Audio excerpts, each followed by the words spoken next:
Il a commis une erreur capable de détruire sa vie après s'être saoulé. Ce message de demande d'aide qu'il devait envoyer à son frère a fini par une terrible erreur sur le téléphone de sa patronne milliardaire. Le message ne contenait qu'une seule phrase. « Viens chez moi, j'ai besoin de toi ». Mais il n'aurait jamais imaginé que, quelques minutes plus tard, on frapperait réellement à sa porte. La personne qui se tenait dehors n'était autre que sa patronne, Victoria. Il a cru qu'il rêvait et l'a laissé entrer. Cette nuit-là, les émotions qu'ils avaient refoulées pendant trop longtemps ont totalement explosé. Au lever du jour, il s'est réveillé à ses côtés et sa vie ne serait plus jamais la même. Lucas avait 30 ans et travaillait comme aide-soignant privé. Il travaillait dans le domaine de cette riche femme d'affaires. Ce soir-là, il a bu pour essayer d'oublier sa douleur. Sa mère était dans un état très grave à l'hôpital et il fallait 100 000 $ pour l'opérer. Acculé, il a pris son téléphone pour demander de l'aide, mais comme il était trop ivre, il s'est trompé de contact. Il a envoyé le message à Victoria, au lieu de l'envoyer à son amie. Quelques minutes plus tard, elle se tenait déjà devant sa porte. Lucas a ouvert, encore étourdi,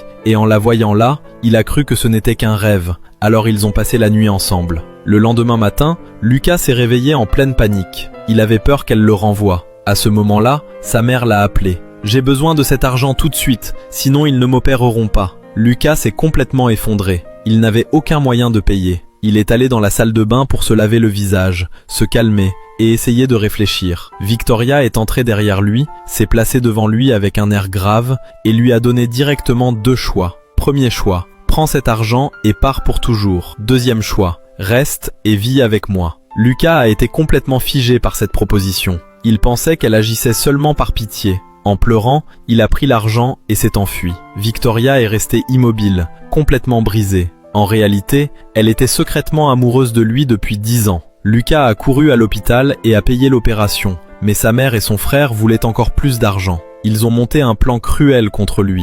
Dès qu'il est apparu, sa mère a fait semblant d'avoir une crise de douleur. Son frère lui a crié « Où est le reste de l'argent ? Tout est parti dans l'opération », a dit Lucas. À peine avait-il fini de parler que son frère lui a donné une gifle violente. Sa mère a même craché du faux sang pour l'effrayer. Lucas a paniqué et a appelé un médecin en urgence. Mais celui qui est arrivé était un faux médecin payé par eux. Son état s'est aggravé, il faut encore 20 000 $. Lucas, en pleurs, a supplié son frère de l'aider, mais celui-ci a souri. « Viens avec moi, j'ai une idée ». Il a emmené Lucas de force dans un bar de luxe et l'a obligé à mettre des vêtements moulants pour l'envoyer tenir compagnie à des femmes riches. Une femme riche, complètement ivre, a commencé à le toucher au comptoir. À cet instant précis, Victoria est entrée dans cet endroit et, en voyant ce qui se passait sous ses yeux, elle a explosé de colère. Elle a violemment repoussé cette femme loin de lui, puis elle a enlevé son manteau, a enveloppé Lucas avec et l'a protégé dans ses bras. Devant tout le monde, elle l'a emmené hors du bar. Une fois rentré à la maison,